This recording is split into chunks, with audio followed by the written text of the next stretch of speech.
32, and here comes Mr. Bendo. Running down. Want to give him? Yeah. We're just gonna wait just a couple minutes.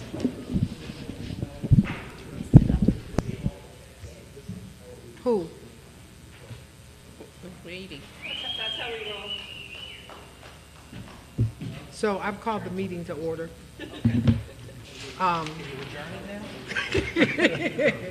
Our first order of business is there will be a statement from the entire council read by Councilwoman McGinnis. Okay. Good evening. This is entitled, "A Partnership Requires Mutual Respect," and this is from the entire Long Beach City Council. In recent months, Long Beach residents have been bombarded with messages about policing in the city of Long Beach. Here are just a few examples of what our residents have experienced. False and inflammatory declarations about the loss of public safety. Racist and false assertions of over-policing in North Park. Baseless personal attacks made against the new Commissioner, Ronald Walsh. Ridiculous allegations of defunding of Long Beach police budgets. It would help to know the source of these messages for our friends and neighbors to put them into context, but most of them were issued anonymously. There is no legitimate basis for these attacks. Your city council has seen these false statements and wants you to know that the public safety is not at risk, police budgets are not being defunded, and changes that are being piloted by Commissioner Walsh are data-driven initiatives intended to efficiently improve the application of public safety resources. Regrettably, the Long Beach PVA attacked Commissioner Walsh during the police commissioner search process and from the moment he began his new position this past February. We believe these attacks are simply nonsense. Commissioner Walsh is making modern policing, not politics, a priority. He is opening up the lines of communication with our residents to truly put the needs of our neighbors in first position. He is committed to the ongoing training and support of our police department workforce. In short, the City Council and the City Manager believe Commissioner Walsh is the right person to lead this department, and we are excited at the new perspectives and energy he brings to our community's public safety needs. In the end, we must all recognize that our community and its residents are engaged in a partnership with the members of the City of Long Beach Police Department. And like all good relationships, it must be founded on mutual respect, even when disagreements or challenges arise. We don't need any more chaotic and divisive reputational impacts to our community. Thus, we ask the PBA leaders to restore goodwill by re-engaging with our city leaders and community in a positive and supportive manner. Thank you.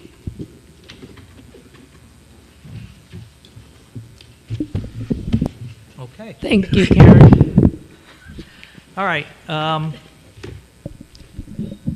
don't know what you said. So I think everybody knows the deal with the working meetings. These are just for the council. You're listening to us talk about some city business.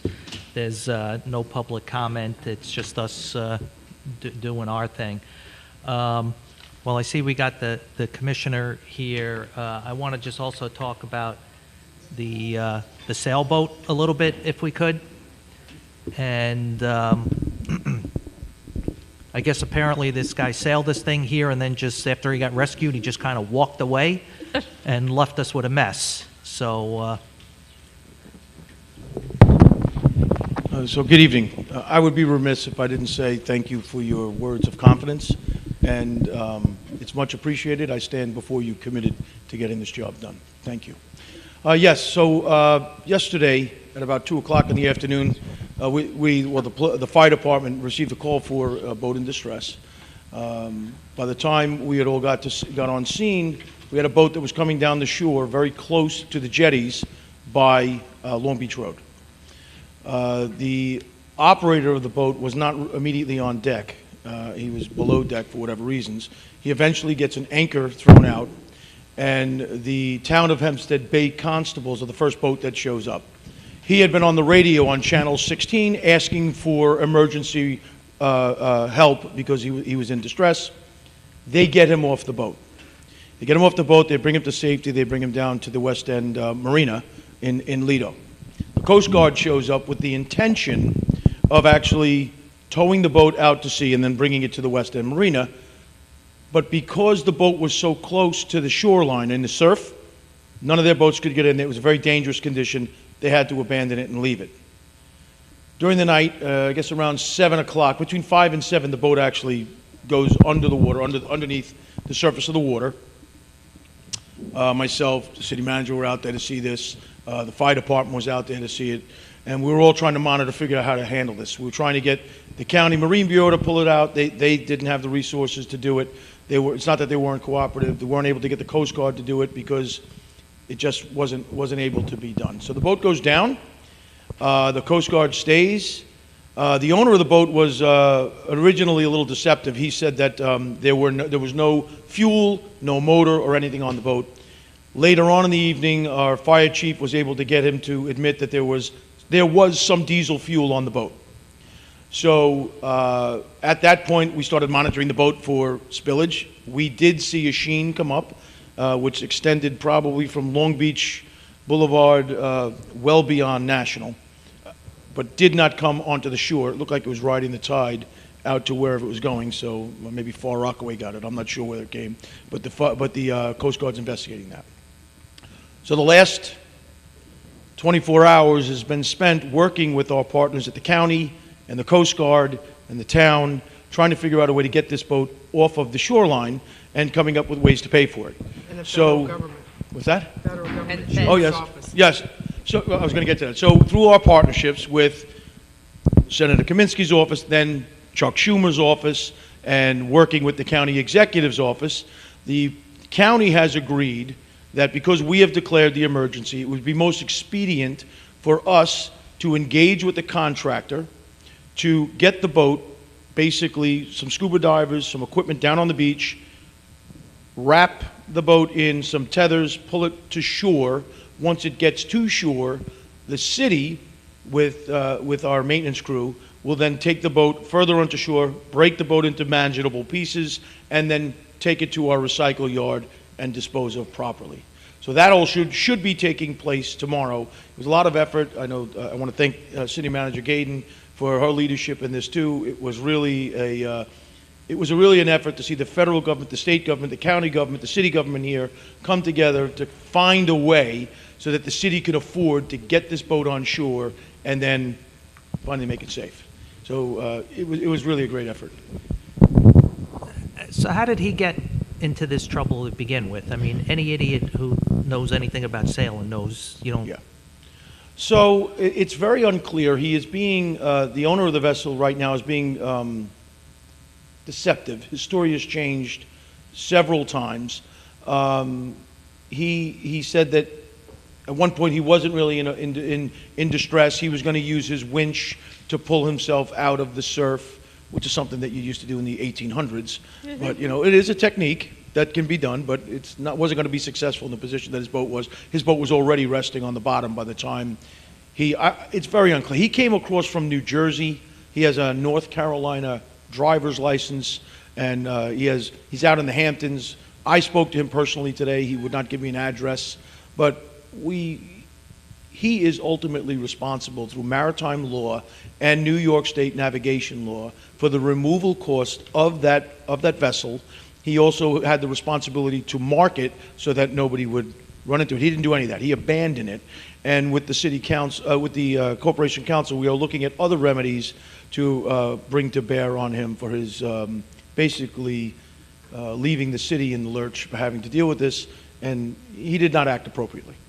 So, in refusing to give an address, how do we get a hold of him? That's under investigation, but Social Security numbers go a long way. Okay. You know. I mean, if he's being like that, do we have cause to arrest him? So right now, it's a violation of federal law. Typically, the police department would not be enforcing federal law without consulting with the United States Attorney's Office. Whether or not they will agree to prosecute him is another matter, but it's not something that we're leaving unturned. We are working, like I said, with the Corporation Counsel's Office to communicate with them. The fuel tank on the boat, was it an internal or an external tank? Well, so there was two. He claimed he did not have an outboard motor on it, but yet a 5-gallon container of gasoline floated to shore So he that had an external didn't come out. And then he has, so it's a 36-foot boat. He probably has around a tank for 60 gallons of diesel fuel that's attached to the keel of the boat. And fuel definitely came up last night. We smelt it and we could see it from shore. Okay. I'm just trying to determine if the hull then was, it sounds like the hull was breached. If it was of an internal tank and it was leaking, it sounds like his hull breached. So he actually said that that tank was sealed and should not have leaked. Well, you know as well as I do, once you're in the surf, anything can happen. I mean, you can take the Empire State Building and crush it by wave action. So we don't see the hull breached from the shore. At low tide, you can see it's lying on its side right now. It looks like it's intact, but the strapping is what usually comes off. The strapping comes off, and then the tanks bang around on the inside of the boat, and they usually start to leak that way. So that's generally what happens. I had the Coast Guard in my office for about 5.5 hours today when we were walking through everything. And remembering now that you're in the Navy, you probably have a little bit of knowledge about seamen and seamanship and stuff like that. So, Yeah. Do we have legal recourse to, Well, there could be a cause of action, obviously for the liability we've incurred. We're looking into that now. Like Commissioner Walsh said, we're also looking to contact the U.S. Attorney's Office to see about prosecution in the matter. Nothing's off the table. It's still kind of an ongoing, I guess, analysis on our end. and I will tell you too, President Bendo, that the Coast Guard is now investigating the oil that came up, and their enforcement unit, as well as their environmental unit, has taken a statement from me. They'll be taking a statement from other people for our observations. All they need is observations to charge these things, a very strict liability type of offense. So they are looking at enforcement actions. okay. And it is this person's boat? Has that been confirmed, or? He claims it was his boat. His exact comments to me or paraphrasing his comments were, yeah, I don't have the money, the boat's not insured, looks like you got yourself a boat. Is the DEC involved? So the New York State Department of Environmental Conservation was down here this morning. I met with their investigators. They're basically, the way they work is they work through the federal government. The federal government takes the lead. If they come up with substantiated charges, they'll pass it off to the DEC, and jointly they usually charge.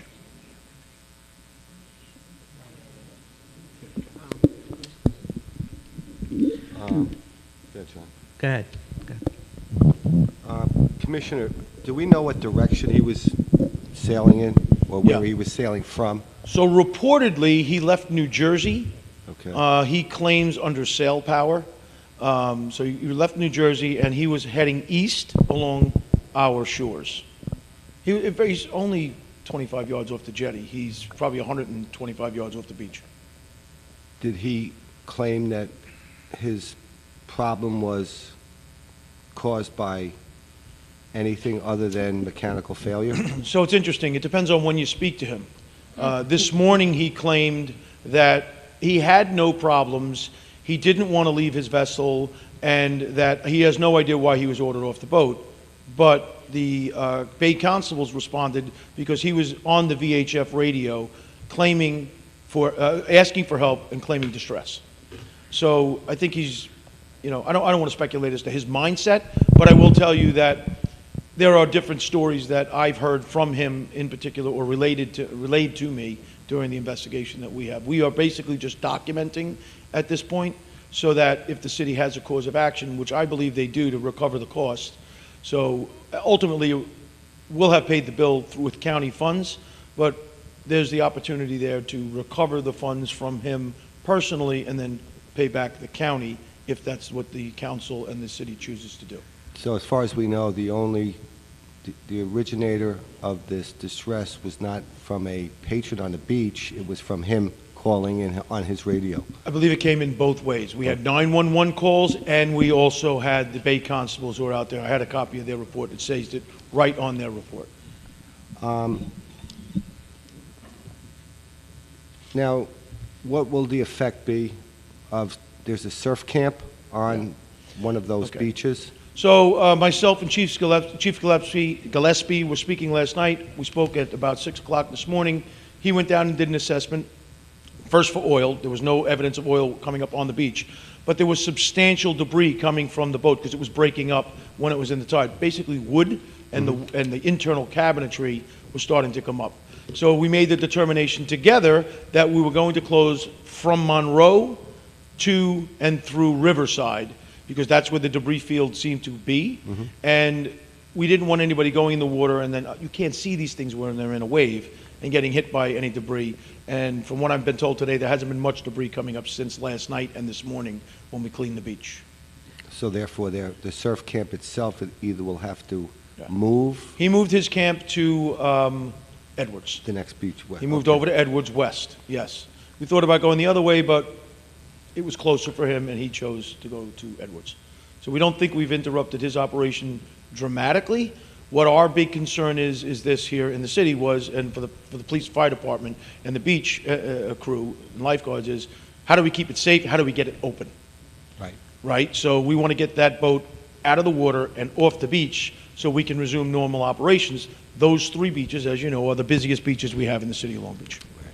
Will this impact the, I know that they're planning on removing it tomorrow, but will it impact tomorrow night's concert, yeah? Tonight. Tonight? Will it impact tonight's concert? No, Okay. it will not. Apparently not. Not unless the thing When decides we to. closed, I did a declaration of a state emergency, and closing 3 beaches Oh, for okay. no swimming. Right. So you can go on the beach, and if it's a concert, you can have the concert, but you can't go in the water because of the debris. Got it. I also declared it because we are trying to get funding, talking to Schumer's office, they're going to try to help us get some funding. And the county has said that we have to pay for it on the front end so we can get it out tomorrow, but they will reimburse us. So this declaration also will make sure that the city is not held liable for removing this vessel out of the water, and then they can go after him, and then we would go after him for ancillary costs. All right, so the county's procurement process is very similar to the city's. Unless there's an emergency declaration, they have their procurement process you have to go through. That's not technically their emergency, it's our emergency, so we declared it. Or I shouldn't say we, the city manager and the corporation council wrote it up and declared it an emergency. Do we have any idea why the Bay Constable or the Coast Guard didn't call CETO, so this thing So didn't I run actually aground? did speak with CETO last night. The issue becomes, who's paying? They don't want to... Well, I understand, they don't want to get stiffed. And to raise that boat and tow it away would be in excess of $100,000 to $150,000. Okay? Right. It's extremely expensive. So the options that I came up with, we did a lot of conversing today, and I said, what about if we drag it in, find a way to drag it in? Scuba team, we got it for under $20,000 to get it. We believe it's going to be under $20,000 to get it to No, the but my shoreline. question was, before it even sank, why didn't someone... It was too from- close. It was too close to Why shore. didn't CETO come and get it? Yeah. No, who was gonna be on the hook for the bill? Right. Well, that's what I'm saying. He had no said insurance. I wasn't He going had no in. insurance. We called, the city would have had to pay. I was not authorizing a $100,000 toll last night, Yeah. knowing that we probably will never get that money back. The Coast Guard wouldn't tow it, the county wouldn't tow it. And Right. so we said we got to find other means. And we came up with that if we had a scuba diver that could dive near the boat to cut the rope from the anchor, they could get in there that way. The waters were too rough last night. Very rough. But nobody was authorizing any money last night until we knew what it was going to cost and who was paying for it. He told us late last night he wasn't paying for anything. Right. And I tried to convince him to, can you call CETO and at least get them out here to evaluate? He would not do any of that. Right. We did a full evaluation from the shoreline, just so you know, that, Tommy Canner came down with a bunch of equipment, and we were all trying to see if we can find a way to get the anchor line and pull it in at least close to the shore from the anchor line there was really no opportunity. It was pretty treacherous last night. Yeah. We don't want to get anybody hurt. No. All right, so the fact that we had to close 3 beaches as well potentially has other ancillary financial impact to us. So we need to figure out what all this costs, and we need to go after this guy for it. Yeah, I think the evaluation of that is, the Corporation Council have had discussions about it already. It's definitely within the council's right, yes. Yeah, well, he seems like A very nice I don't want to use person. the adjectives that I got in my head Very right nice now. man. He seems like a very nice man. And let us, Yeah. All right, thank you. Thank you. You have to introduce. Is that next? Yes. The next item, you want to call it, or you want me to just?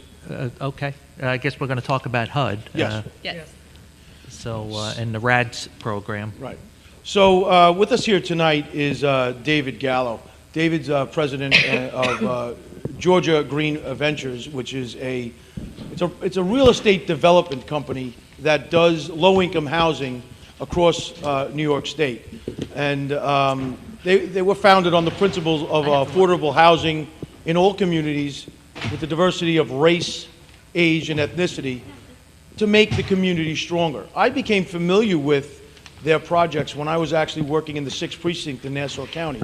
They basically redeveloped the entire town of North Hempstead's HUD's projects by not using RAD, but instead using alternative methods of funding and managing these particular types of housing, low income and affordable housing for workers.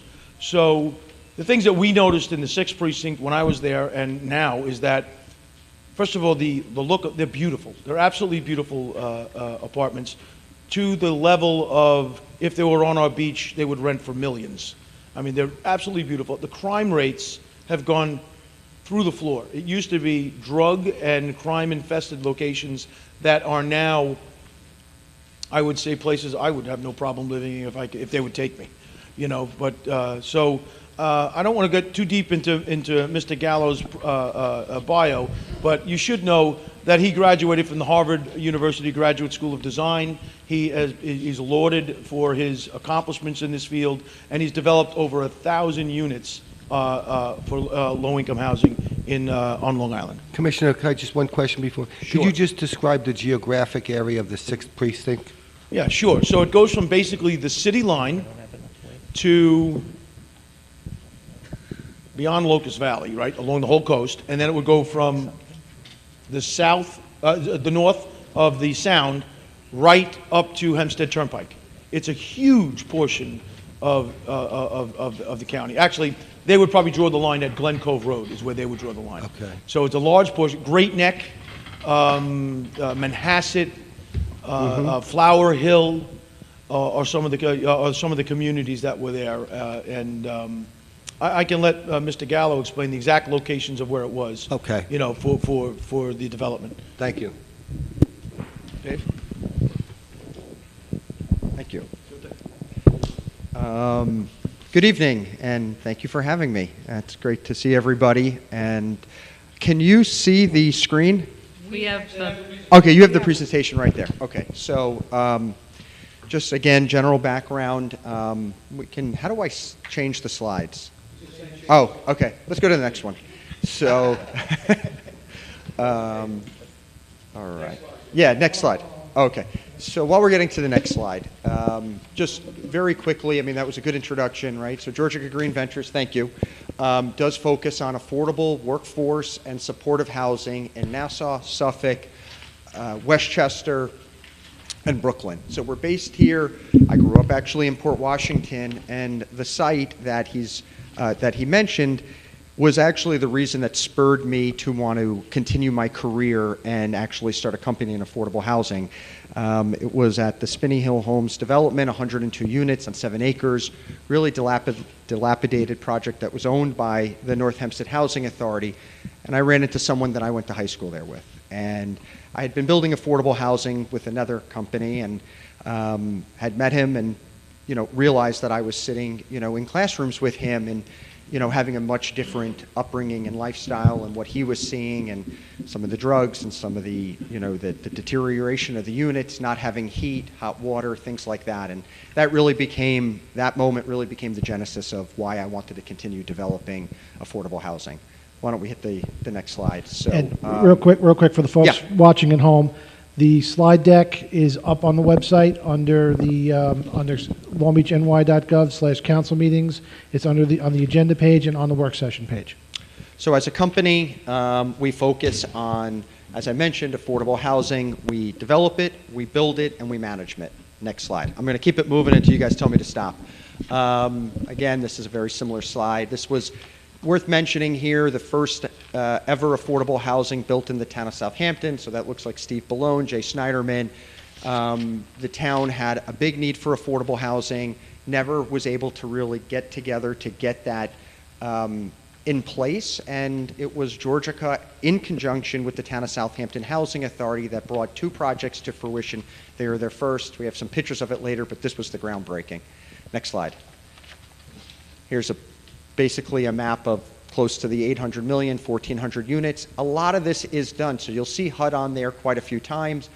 There's 2 types of ways to create new affordable housing, right? There's the preservation of old affordable housing, which is, I guess, what we're going to talk a little bit about tonight, right? Which is taking public housing redevelopments and preserving it and creating that affordable housing for the longer term and potentially rehabilitating it along with the preservation of it. And then there's also the creation of new construction affordable housing, where we find vacant land or parcels, as you can see here, where there was no housing, we create new housing stock. So we have preservation and we've got new construction. And here's a listing of our projects and awards. Okay, next slide. Next slide. Oh, did it not go? Yeah, okay. There's a big need for affordable housing. Next slide. Okay, so what is RAD? So I will talk a little bit about the construction of new affordable housing, but in this instance here, HUD. Mr. Gallo, Yes. I'm sorry, can Yeah. you just briefly give a quick definition between affordable and workhouse? Is there a difference? It's often Or is it just a new that's a term? really great question. If you ask a lot of people, they might give you different answers, but I think on the next, one of the slides coming up, we do define it. Okay. So if you give me a moment, we will get there. So here, HUD funding to housing authorities has deteriorated. Not just, it's not like they select housing authorities and stop giving money. It's just the way it's been. There's the appropriations, the capital budgets, and as over time, that funding becomes less and less. And it becomes harder for housing authorities to keep up with the expenses. I always say, as a developer in this space, we pay our lawyers the same amount. We buy the same lumber. The water costs the same amount. We might get a break on real estate taxes, but the reality is our expenses are the same. And we still have to pay those expenses when we're building affordable housing, new construction, or if you're a housing authority, those same expenses exist. But all over the country, the funding has gone down. So HUD has encouraged housing authorities to sort of opt out of this funding stream, and RAD, Rental Administration Demonstration Program, is a way for them to lock in what the rents, with basically taking some of their money and then locking in a rental stream over the next 15 years. Next slide. It's one way to keep affordable housing, but unfortunately, when we often look and we work with housing authorities, the RAD program isn't enough to fulfill a lot of the other obligations. So, for instance, if you have a property that needs a lot of rehabilitation, new windows, new siding, it needs the redevelopment of the entire property, infrastructure, RAD alone, in many instances, almost in all, right, that I've worked on, that alone will not get the housing authority to redevelop the property. So what the state will do, will say, listen, let's try to drop in RAD along with the tax credit program, and I'm going to talk a little bit about tax credits. But even still, RAD alone, with this infusion of tax credits, still make for a very tough redevelopment. So in many instances, the developer will opt, and the housing authority, a lot of times housing authorities will hire, we're working with Southampton, East Hampton, Village of Freeport, North Hempstead. As the commissioner mentioned, housing authorities will ask us to run numbers and run these evaluations, and then we give them what we think is capable through the programs. I'm sorry, Yeah. I'm sorry to interrupt, but I have a question for you since this is a new concept to me. Mm-hmm. You went off and defined RAD, but I don't even really necessarily understand the current model and what differentiates RAD from the current model. Okay. And then what the current model is supposed to provide. Sure. And then also between regular operating expenses and capital expenses. Mm-hmm. If you, in that context. Sure. So housing authorities receive funding in two ways, and the two ways that you actually just mentioned. And so they've got rental assistance and they've got capital assistance. And that is supposed to give them the ability to run the operations and keep their housing authority and their units and the life and safety of their residents in a safe place. However, And that also pays for their salaries? it does. And unfortunately, right, that funding has continued to go down. Yes. Is that the balance of the 30% of the gross income of a resident? So the balance, the 70% of a predetermined rental rate is what is supposed to fund the annual operating expenses? Not necessarily. I mean, every place is different, right? So it doesn't always mechanically work out that way. HUD has funding. They're providing it to the housing authority. The housing authority's then using those funds for the operation and for the capital expenses of their buildings. Unfortunately, like I've mentioned, as things have gone down, it becomes harder and harder for housing authorities to keep up with those expenses. And that's where you could have lack of security, you could have buildings that are deteriorating, you could have that heat and hot water issue. The residents do pay a third of their rent towards their, a third of their income towards their rent, which also supplements, obviously, the operations of the property. But most of it was and is coming through HUD. But there's a downstream, so housing authorities are left with an option, with the options of how do we continue to operate successfully, and how do we, most of these units that we look at through housing authorities, right, were built in the 50s, 40s, 50s, 60s, 70s, and they need major repairs, monumental repairs. I mean, a lot of them that we do, we have to demolish and rebuild because there's no handicapped accessibility, right? There's modern things today that the building code seeks for the benefit and safety of those residents that are not there today. So in many of these instances, when we evaluate the property and we say, okay, the RAD, the calculation of the rent, right, is for a one-bedroom $700, we're just going to say. If we go the other route, it might be $1,400, right? So you have to sort of break away through that with HUD's approval, and then you will get the benefit of a higher rent. But what's more impactful is you could combine it with, which a lot of the housing authorities do, with the creation of the low-income housing tax credit program, and then get the major necessary rehabilitation dollars to, completely gut renovate or demolish and rebuild and create a much, I'm going to show you some pictures and some of the things that we've done to give you a better idea of what can be done. But that's the start of where RAD is, why it was implemented, and why it can sometimes not work. Okay, let's go to the next slide if you guys are good. When did RAD start, and what was his primary geographic intention? It probably started like 10 years ago, and its intention was to have housing authorities break from HUD's annual allocations. Okay. In practice, though, when you calculate the RAD rents, they're lower and tougher to make, like projects that can become better for the community. So when you look at it, based on what you just said, when you convert Yeah. to RAD, then you typically go out to get a contractor. Mm-hmm. and the contractor gets the credit, low-income tax credit. In some instances, yes, Contractor or developer? Developer. the developer would, yeah. Gets the low-income tax credit.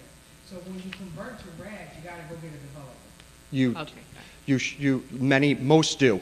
Yes. Most do, yes. And that, I want you all to understand that once they get the developer, most of the developers get the low-income tax credit. In conjunction with it. So to do RAD alone is sometimes, less advantageous because it's going to provide for a lower rent structure and then doesn't allow for the rehabilitation of what can actually be rebuilt at that property. So for instance, when we do enter into tax credit programs with the state, and typically what we'll do is a Section 18, which is not RAD, which will say to HUD, we need to redevelop this property, so we're not going to go the RAD route because the rents are $700. And the numbers just can't financially work because we need to gut rehabilitate these units, we need a higher rent. And through the creation of the tax credit program, as you just mentioned, in conjunction with coming out of the HUD program, you can really do really great redevelopments that you mentioned, that the commissioner mentioned, where you can revitalize communities, like really demonstrate that the life, the wealth, the safety of the residents there can be done. Well, we go to the next slide. Okay. All right, so how tax credits work? I'm going to do this very quickly. So 1986 Tax Reform Act, Ronald Reagan creates the Low-Income Housing Tax Credit Program. Basically, it says, okay, rather than HUD being the genesis of new affordable housing, we're going to allow the states to be sort of their creator. And so every state has a housing agency that administers these tax credits. And these tax credits are a dollar-for-dollar reduction in federal tax liability for a corporation. And developers like myself, non-for-profits, go ahead and we submit applications to the state. The state lays out, here's how we want to see new housing built in New York. They list the scoring and how they're going to go about administering this really critical credit for delivering affordable housing. And it's a 10-year credit that we often as developers, if we're lucky enough to obtain it, because it is very competitive, we will sell it to a bank, typically, that will then invest in the project. So they'll take the 10 years of tax credits, and in return, they'll give us the equity necessary to build or rebuild that project. So federal government gives tax credits to the state then reviews applications by developers, then awards developers those tax credits. Us as a developer then takes them and sells them. In exchange for that, we get the equity to rebuild affordable housing throughout New York State. And every state uses this IRS program for the creation of affordable housing. And when I mentioned earlier, Southampton and Amagansett and Coney Island, some of the pictures will show, all were done, and every housing authority project we did utilized this program. Okay, let's go to the next slide. Okay, I want to stop. Does everybody understand that? Because if you don't, this piece is very important to understand. Yeah. Because it's contradictory to what we heard. With the developer, the low-income tax credits, because what he said was that in RAD, and correct me if I'm wrong, RAD alone cannot help redevelop. Right, so. That's correct. So to me, the developer, my understanding of the developer is you come in, you either, rehabilitate, you fix things, but then you go away, right? Like, how, do you fix my door? Do you fix my window? Yeah. Like, what happens after that? So we do both. So some housing authorities are very different. So some, we come in and we act as a turnkey developer, where they say, okay, we need a developer who understands these tax credits, right? Who knows how to get them, and the state will, they rank applications based upon your experience. It's as I mentioned, the competition for them and the ability to use them, you have to know how to do it. So we'll come in, we'll hire the architects, the engineers, we sit down with you guys, right? And we work on a proposal on a project. We work with planning departments, building departments, and we put together the project that's going to be the best project for that community. And as the developer, that's our role, that's our responsibility. We also typically, for the housing authorities, will be advancing costs, so we would be paying for a lot of the architect and soft costs and those fees, along with the redevelopment of the project. And then the lender and whoever purchases the tax credits really wants the developer still involved in the project, right? They want it to be run, the construction of it to be run effectively, and if a housing authority has experience in doing major gut rehabilitations, that's okay, right? But if they don't, and they've never built a new project or gut renovated it, they'll want a developer who will say, we're going to personally guarantee construction completion in a timely fashion. We're going to, I mean, every project that Georgica's done, we've personally guaranteed every project that we've done to ensure the lender, who might be lending $25 million to the project, to ensure its timely completion and that it gets done correctly, and things like ADA compliance, right? Something really important is done and that the right people are hired and the right architects are hired so that those buildings for the future are going to be accessible for everybody. But there's a lot of those items. Then, sometimes at the end of the project, as a turnkey developer, at times we do hand it back to the housing authority. In many instances, the housing authority will also retain us for the next 15 years during the tax credit period to also be part of the project and managing it and making sure that they stay in compliance with the tax credits and the state, who just gave a lot of the money to see it come to fruition. So it can happen both ways, and it depends on the housing authority's experience in previously doing projects like this. I just read minutes recently, and it said something about vermin. Like, Is it about what? about rats. Like, I Oh. read recent Long Beach Housing Authority Has rats? minutes that has rats. Like, how is that? Who fixes that?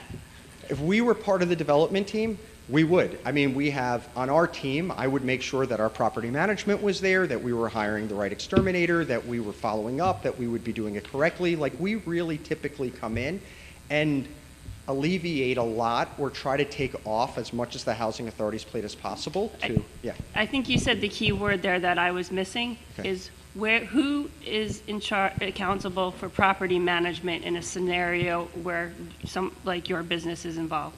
You are the developer, we have a resident, Right. we have a property manager. Who's the property manager, you or? Yeah. the If we were redeveloping the property, we would likely get involved in property management. For the 15 years? For the 15 years. We might do it together, but here's how I typically feel with housing authorities is that, and when we redevelop it, it's our reputation on the line, right? We want to make sure that if we're getting, I mean, if you go back, and we don't have to go back to that slide, but if you look at the average project, 30, 40, 50, 60, 70 million dollars, right? We want to make sure that everyone who's believing in us, we're going to have the best outcome. So we're going to want to see ourselves involved at some level so that we're still accountable. And nobody can say, Dave, well, you did this and now there's issues. Not to say we wouldn't have issues, but we typically stay involved. But not every development company has a management arm, but we typically stay involved. You do have a property We management? do, we do. And we try to stay involved because it's not just about the investment. Yeah, you got to stay there and it has to be done correctly. Got So, it, thank you. So, Yes. just a follow-up to that. So you kind of described two models there. One is you finish the work, you hand it back to the housing Right. authority, or you stay involved in some kind of property management role. In each of those scenarios, how is it you as the developer make your profit margin on the project? Is it through service fees, through the cost of the equity you get from the bank, or how do you? So there is a slide for that, but I'm going to answer it because I think it's too deep. Go to the next slide, and let's see here. Okay, so this here, you kind of, let me answer your question, and then I'll come back here. So, Sure. all right, because I don't want, the IRS, this program is Section 42 of the IRS Code. It's the Low Income Housing Tax Credit Program. It allows for a developer to earn roughly, say, between 12% and 15% of project costs, most project costs. The state, when you apply for funding, is really the arbiter of that, not the IRS. I mean, you can't go over, but the State Housing Finance Agency will review the developer's budget, and whether or not you've calculated it correctly or not, they're going to tell you, right, what developer fee, that's what they call it, you're allowed to earn in conjunction with the program. Now, on Long Island, land costs are really high. On Long Island, certain costs make it more difficult to earn that high of a fee. So typically at Georgica, we see fees south of 10%, but that's the typical range and the business model for people or companies or not-for-profits developing affordable housing that they'll earn for taking the risk, for developing it and managing it and putting it through. It's also worth noting that the fee is typically paid, the majority of it, at the end of construction, right? So the developer, the state might offer a small percentage up front for the developer. I might work on something for 3 years before I even get to a closing. But really, they want to make sure that you finish the project, you do it correctly, you've built what you said you're going to build, and you're going to lease it up to who you said you're going to lease it up to. And then it's at the end of the project that really, assuming you have no cost overruns, that you could earn that fee. And if you do have cost overruns, there is a contingency line item in the budget, but if you happen to go through the contingency, then you'll go to your developer fee next.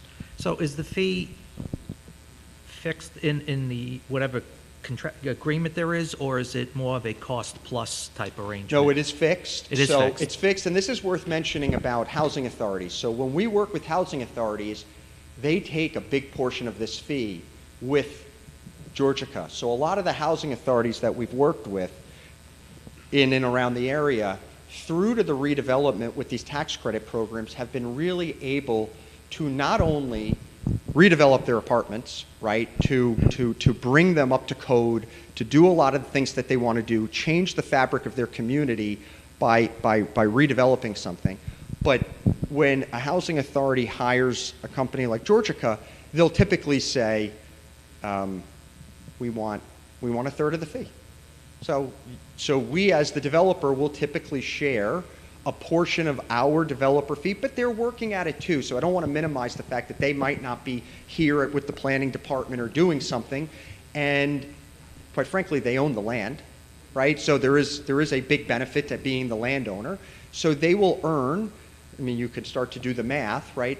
Big developer fees along with the developer, which is good because then they can go ahead and replenish, build up their cash position, and do other things with their residents. I've watched housing authorities through the redevelopment of many of these, I mean, really start to invest in their community and building new housing. Some of them have decided, great, we did this.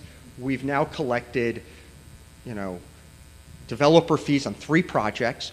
You know what? We're going to go out now and we're going to go and buy that land and build new affordable housing. But they can, because now they're in a much stronger position financially versus not having it. So the tax credit program has the benefit through the program to allow for the rehabilitation and then also the fees to be paid.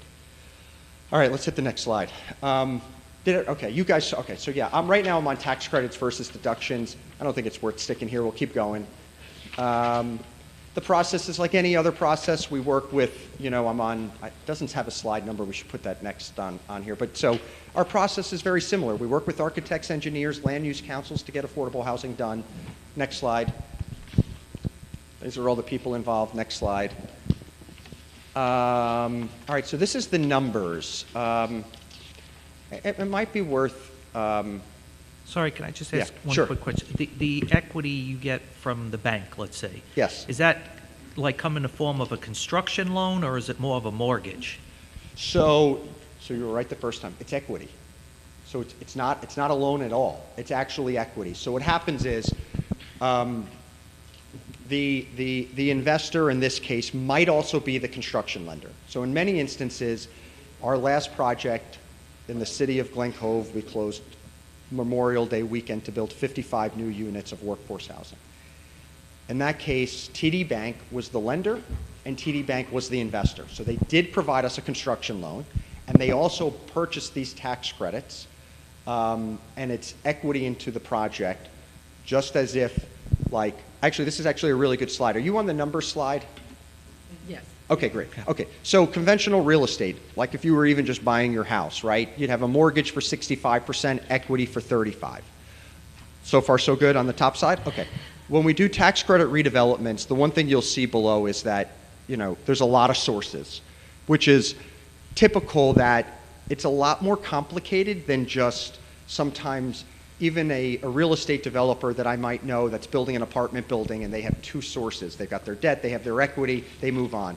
When you build affordable workforce housing, you often have to cobble together a lot of sources to make it work. And you'll see below, right here, that you have a lot more sources into the project. Now, what I want to show is, you see where it says the mortgage up top is 12 million, right? The conventional real estate debt, 12 million. The mortgage below on a tax credit development is 4.5 million. Now, people always ask the question, well, how can you keep it affordable for 30 years, right? You're paying the same lumber costs, you're paying the same stuff. And to answer your question, because I've got a lot more equity, my debt is less, so I could charge less rents. That is how affordable housing today gets done, through the sale of those tax credits, which I've got now in the 9% column, close to $13 million of equity. I now have a lot less debt on my property. So now I have a lot less debt, and the state's not just saying we're going to allow you to create this equity for nothing. They're saying, great, you have less debt, Dave and Georgica and housing authorities, and for that you're going to now underwrite and keep your property affordable for 30 years. But we can, because we have this big infusion of equity coming in through the sale of tax credits. So everyone, sometimes I had, I think it was in the town of Southampton, one of either the community members, town board members, someone said to me, I don't know, it feels like maybe you're like whipping this stuff up in a basement. Like, it's tax credits being sold. It was a great line. Section 42 of the IRS, tax credits come to the state, we get them, we sell them, we now have a big pot of equity, we could have less debt, we could have smaller rents. And it's actually that simple. I mean, there's a bunch of other money that typically comes along with, that we apply for and that we get, but really the impact is we have more equity coming to the table in the form of the tax, from the tax credits. Can you just explain the difference between that 4% and 9% columns? Yeah. So we're going deep here. So this is good. So there's the federal government, when they created the program, created the 4% low-income housing tax credit and the 9%. The states have the ability, and developers have the ability to request basically one or the other. Typically, I mean, we compared them here, but the reality is 4% projects are typically financing projects that are 100 units or more. And when you request the 4% tax credit, you also get tax-exempt bonds. So the state says, okay, you're coming to us for the 4% tax credit and tax-exempt bonds. And on the 9% side, they're giving the 9% credit, but you're going to get a conventional loan rather than tax-exempt dollars from the state.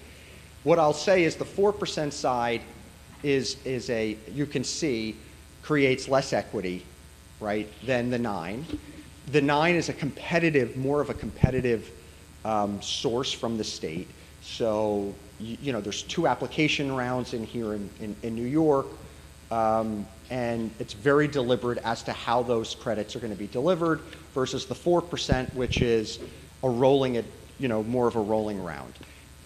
You'll see if you get the 9%, you typically have to find less money because you're getting more of it from a richer equity. You'll see those zeros on the bottom right that you no longer need, theoretically, because you've now created more. You've come up with more equity through the sale. Yes. So my question is I think I have a basic understanding of the formula for you as the developer, where your fixed fee is basically your margin is 12 to 15% of the developer fee as basically regulated by each state. Yep. And then you get equity through the tax credits which you sell to the bank. That's right. Okay. Yeah. So that's that. Yep. So now, using that terminology, what's the difference with RAD? So Who makes the money there? in RAD? Yeah. There's really no, No winners? I mean, in a way, I mean, I don't know many housing authorities, right, that are doing RAD in of itself, right? Like, I'm just going to take my property out of HUD and go to RAD, right? Because most of them need work to be done.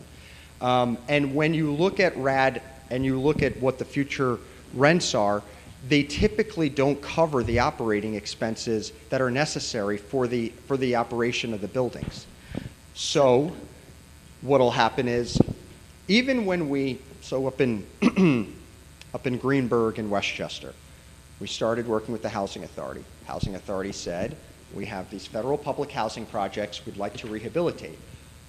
We looked at RAD within itself. RAD alone, can we just take it from HUD to RAD? And the Housing Authority couldn't rehabilitate the units, and the rents alone from RAD would not support the operations of the future project. So you're saying it's an unsustainable model? In many instances, it is. I don't want to say that there's no instance that it doesn't work, because you have to go through the numbers, but in almost everything we've done, we haven't been able to see it pencil out. That makes, thus, the housing authority becomes insolvent. It eventually could, I guess. Do you Not have, if they have a developer. Yeah. Not if the intent of the RAD was to bring in a developer. So, yeah. a So if you developer said, who would, in essence, gets the profit? so then there's a way, no, the developer doesn't have to get the property. So then it's let's just say in the second, not the profit. The Oh, the profit. profit? The profit could be shared. So and there's a lot of risk. I mean, I don't want to there's major risk in undertaking the projects when you have to, sign, obviously, construction Right, loan construction guarantees loans, and put up, I mean, when we do it, TD Bank or whoever it is says, okay, to the developer, we need to see $5 million in liquidity and X amount in total net worth of your company, because we're giving you, in this case here, this is a small project, $20 million, right, to bring to fruition, and we're guaranteeing that money is being, loaned, right, to the entity. But I want to be clear, there's RAD within itself. Then there's RAD tax credit program, right? So let's take the tax credit program. Let's also look at RAD. We've also seen the rents typically not high enough through RAD to make the tax credit program work, right? So, okay, we're even going to combine those two, but yet we can't see a project penciling out in many instances. I want to say almost all. And then there's, okay, when you go to HUD and you say, listen, we've really looked at RAD. We've tried to make the numbers work, but we're going to have to exit completely, and then we're going to go ahead and just do a standalone tax credit project. And then HUD says, we're looking at your numbers. We either agree or disagree that this is what you're saying is accurate. And if they agree to it being accurate, like in Westchester or here on Long Island, they'll say, okay, we're going to allow you to do this. They still have certain oversight over the property, right? But they'll say, okay, you're right. For you to get this bigger project or this redevelopment done, bring it up to code, do all of these things, you're right, that doesn't work. And then they grant the housing authority the ability to go in that direction. So that the authority wouldn't be able to get the financing to do the work because it's too risky for banks to loan the money. Which is why they partner with developers. Right? Right? Because they want to see someone who's built them before. Even the state will want to see a developer that has a track record for completing on time, on budget projects and utilizing it's a taxpayer source, right? It's a source that's being provided for the benefit of creating affordable housing, but you also don't want a project to stall or not get done or get started and then not happen. So why do some developers choose RAD, whereas your organization chooses the other model? What's the differentiator factor? It's straight numbers. It's just Math is better? No, what does that community need? If it needs a rehabilitation and for the property to be redeveloped financially and also through the reconstruction of the buildings, right? New windows, new siding, new sidewalks, new underground sewers, new underground water, literally everything you can imagine. If, all of that can get done, and then also a financial restructuring so that the property can be self-sustaining for the next Exactly. 15 or 30 years. I mean, anytime any of these, it sounds kind of silly, but anytime these are done, you look 30 years out, that you are going to stop right now and you're going to create a self-sustaining property for 30 years. And it's hard to predict what's going to happen, especially after a global pandemic. But you do underwrite that to ensure, and also through, it's probably not up here, when we do it, there's major operating reserves that are set up, major Yeah. replacement Yeah. reserves that are Yeah. set so that if in 5 years, 10 years, it's needed, it's not anywhere, it's right there. It's at the property. So, so just one last thing, and then Yeah. I'm sorry. So basically, you're saying in the long game, with your business model, the residents win. I think residents absolutely win through the redevelopment of their units. I think housing authorities typically win because they also benefit from a share of the developer fee, and they start to, if a housing authority is going to do the work, right, the developer fee is available. So if you're going to do a bunch of work at your property, why not take the developer fee that's allowable by the state? I also think the neighbors benefit because, we haven't gotten there yet, but I think you'll see through the redevelopment, as the commissioner mentioned, we will transform neighborhoods, really, really the investment for the housing authorities. You can talk to any one of the housing authorities that we've worked with that will tell you that it's more than just the property itself. It's the perception of what we're doing. All right, let's go to some of the other slides. Next slide. Okay, I guess that was good. GGV projects. All right, so this is just all of the projects we've done: Nassau, Suffolk, Bushwick, Westchester, Hamptons. Next slide. Okay. All right. So here's rehab projects. So this is actually a pretty good picture. I thought, we pulled this together in the last couple of days. So this was a housing authority public housing project. That was this picture was a great picture, but the walls were deteriorating. You can tell that it looks like that 1960s housing authority. No accessibility for the units, bathrooms, kitchens, all run down, all old heating, underground. Let's go to the next slide. Excuse me, Mr. Yeah. Gallo. In the Laurel homes, were they empty when you did the rehab? So, yes. So what we did was we relocated. We're actually in the third phase right now. So we took 12 residents, relocated them, built what the buildings are that you can see right now, and then relocated them back. Got it. So here, I think this is a great aftershot, and this is a much different community now.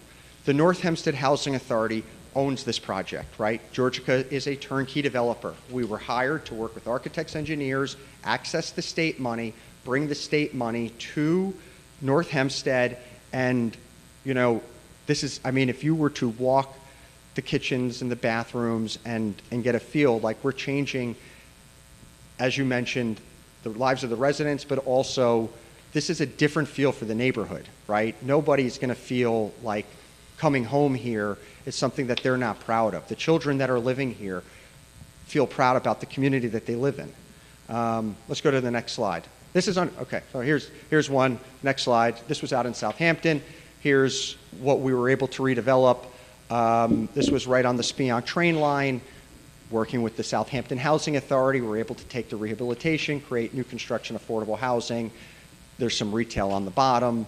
Let's just go to the next slide. A historic building in Brooklyn. Next slide. We built a whole bunch of new housing. We preserved the historic rectory. Next slide. Okay, so here, again, another public housing project. You get a sense for really no sense of somebody's home, right? This is very much the housing authority type, redevelopments. Next slide. And we were able to come in and create canopies and create a residential appearance and give privacy fences and give everybody, their individual unit that looks and feels like somebody's home. But it wasn't just, the fact that we put hardy siding up and, a lot of landscaping, but we gut renovated the units, right? We made handicapped accessible units, right? You're looking at the development not linear, right? Not like, hey, I'm coming in and I'm redoing a roof, right? I'm coming in and I'm going to make this a community now that everyone can be proud to live in. All right, next slide. Okay, so this is the one right next to the 6th Precinct, Spinney Hill. Again, this was a dilapidated public housing project. Next slide. You get the sense for what we did here. This was like our first one. I think we're getting better and better. But all of this was in conjunction what we talked about earlier. Next slide. Yes. I think I had that off. You were saying one of the goals of these rehabs, or obviously if it's new construction, is accessibility. How do you do that in a flood zone? That was my question. Yeah, really good question. Yeah. I'm not an engineer, but we hire engineers, and in some instances where we've demolished the units, we've lifted the grade up 5 feet.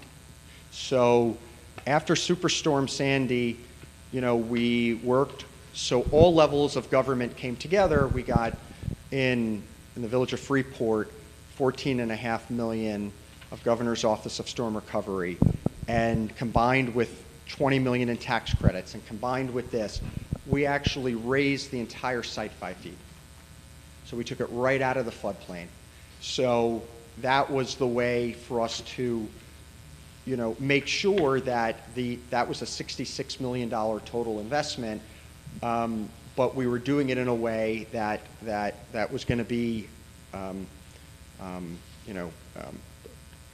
safe for the future, for future floods. So 5 feet. With accessibility and other issues, the engineers will have to work on it. The state likely won't fund it, by the way. If you can't find a way, they will pump the brakes. They don't want to see their dollars going into a project that's not going to be. And the engineers will typically find a way to do it. Yeah, because we're on a barrier island. Yeah. So basically, almost the entire Okay. island's a Floodplain, floodplain. There's yeah. with some Exactly. small exceptions, but they're supposedly updating the flood maps now, which is going to take the floodplain north of Sunrise Highway. Right. So, Rain is new. So I think we'll go to the next slide. I think that, there's the project right to the left. Yeah. Okay, so here, HUD Section 18, demo dispo. So we did not do RAD there because we couldn't get it to work, right? So with the Village of Freeport, we worked with HUD and we built that 101 unit storm recovery project with the Housing Authority, and we raised the grade and we created a whole host of life safety, storm resilient measures. We've got a generator there, and we've got, everything that, God forbid, another storm comes, the residents in that building are going to be safe. The building right next to it, also in a floodplain, this is in downtown Riverhead. Like, if I were to take this picture, I'd be standing right next to the Peconic River. That's how close this building is. And we had gotten storm recovery money, worked with the tax credit agency, and we were able to build this 5-story workforce housing, which I think is going to come up in a little bit, although I'll answer that question you had asked before that we didn't get to yet. If it doesn't come up, I'll answer it. But this has 3 different tiers of rental income. So you've got affordable, middle income, and market rate units. And that picture right now, it's an old picture, but that's a brewery in the back that serves actually pretty decent beer. just one other, if the development is also transit-oriented housing, does that Helps. provide any additional It does. tax Substantial. credits or incentives or? So the state will, they publish what they call an RFQ, right, request for qualifications, or RFP, request for proposals, and it just came out maybe about a week or 2 ago, but long story short, they'll prioritize projects that are within a half mile of a train. So when we show up and say, we've got this great project, they will provide additional scoring for projects that are close to the train, and many of ours are, because that's where they'd like to see funding for a variety of reasons. And in a case like that, because on one of the previous projects you showed it, they would allow mixed use as Absolutely. well? Mixed use is encouraged too, so, Okay. the idea is to create, especially in downtowns or in areas, vibrancy, right? The idea isn't just to create, one area of just one income, right? That's, it's about creating a diversity of incomes and a diversity of people and a diversity of vibrancy, which is, on these projects here, why there's retail and why there's other things going on in the building. And there is funding for that as well that complements the other housing money. Okay, next project. So the one off to the left is the project in the town of Southampton. And then here's a really good example of a housing authority that got their feet underneath them. So the one on the right. So I talked about Southampton, and it was the first. Now on the right, we had done many redevelopments with the North Hempstead Housing Authority where we were rehabilitating or reconstructing their old public housing projects.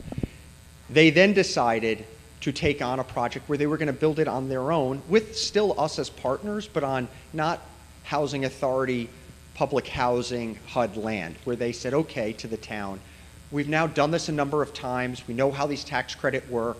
Let's go find vacant land. We're a very self-sustaining housing authority, and they built this senior housing development, 77 units in Westbury, right across the street from the Yes We Can Center. Georgica was the developer of it, and we're out of that project. We were in as a turnkey developer. We came in, we assisted them, we built it for them, and now they run it, property management too. They're running day-to-day management on it.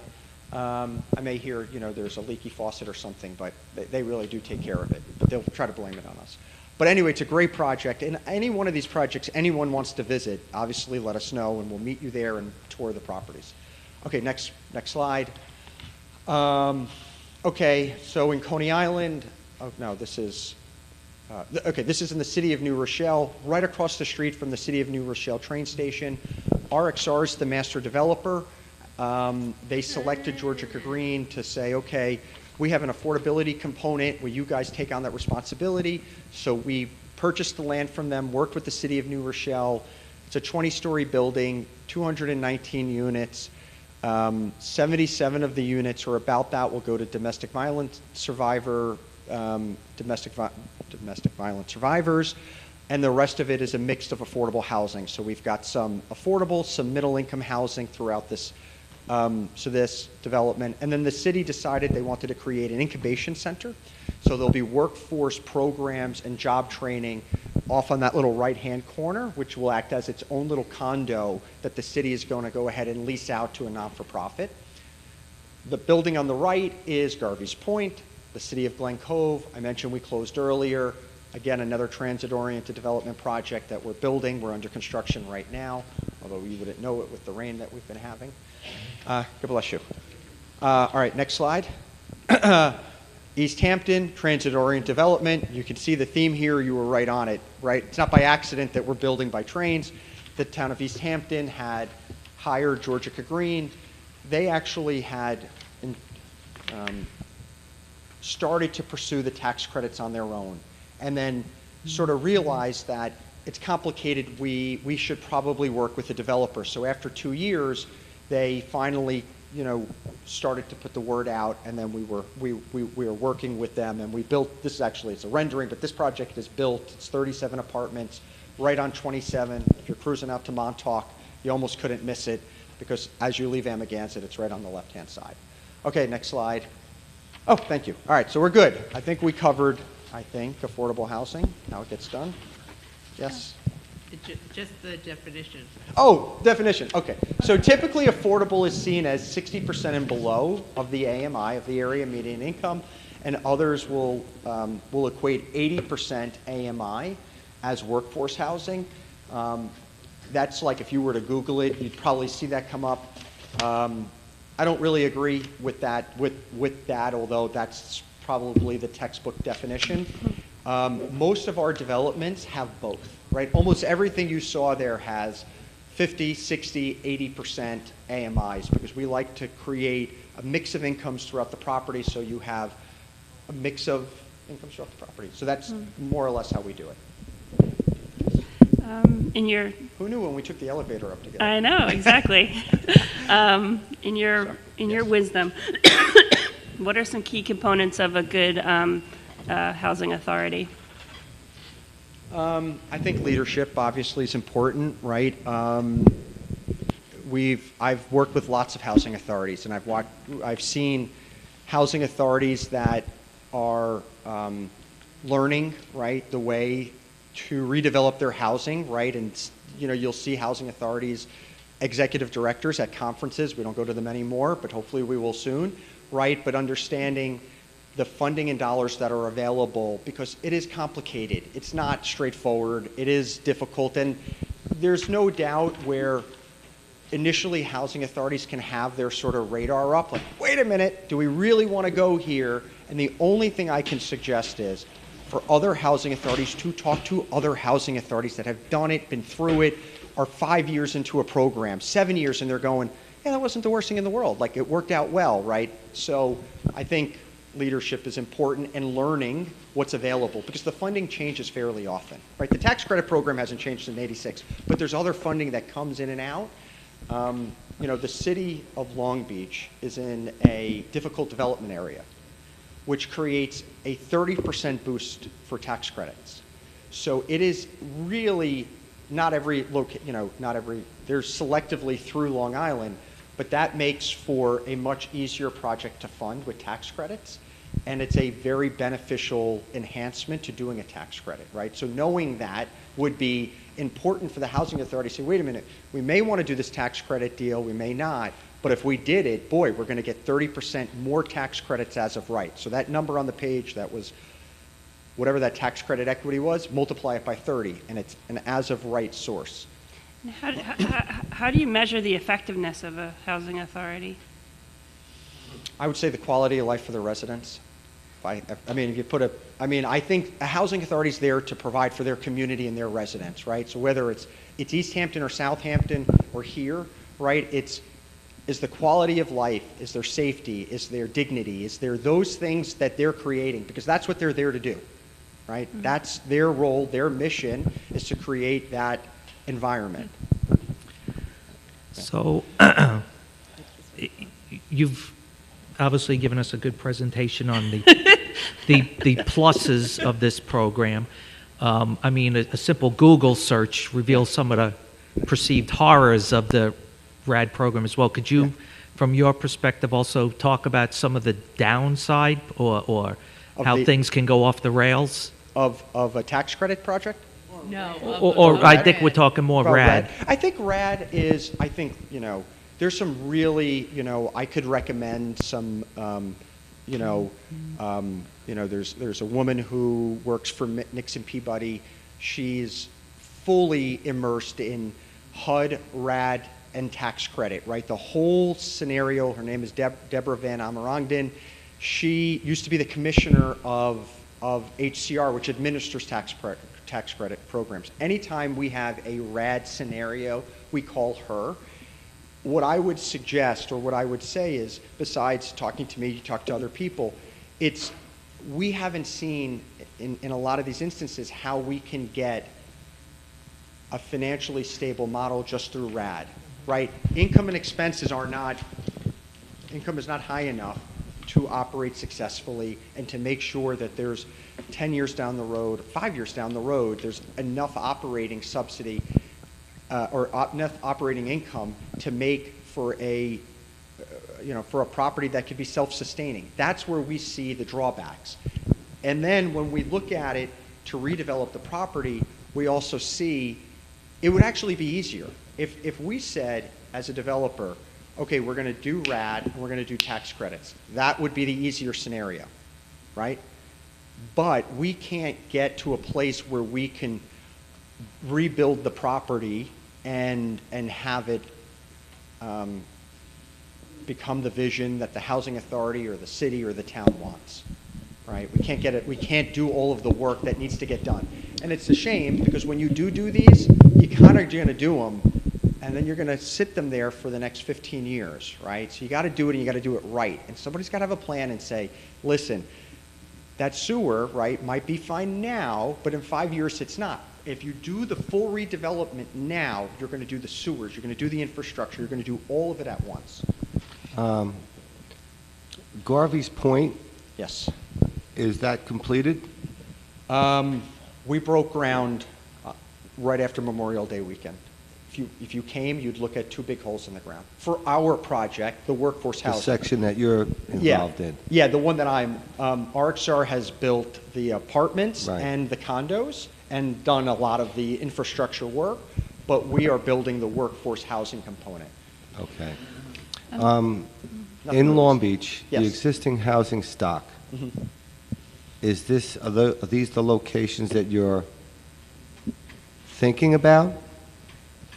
Or areas that are not developed? In other words, you must have a Yeah. vision here of Sure. where it would work, where it wouldn't work, Yeah. and the elevation levels.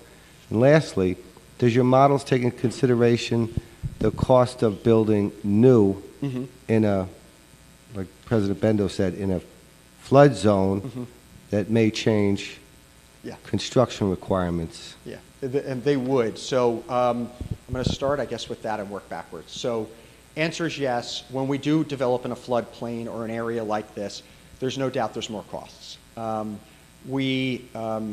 We're fortunate that we typically are able to fill the additional cost with the sources in and around Nassau County, who often invests in the projects along with the state and everything else. So while there's an additional cost, we've been able to still complete and fund our projects. So when we went through that slideshow, there was probably, I don't know, 4 or 5 projects that would be considered in floodplains, storm.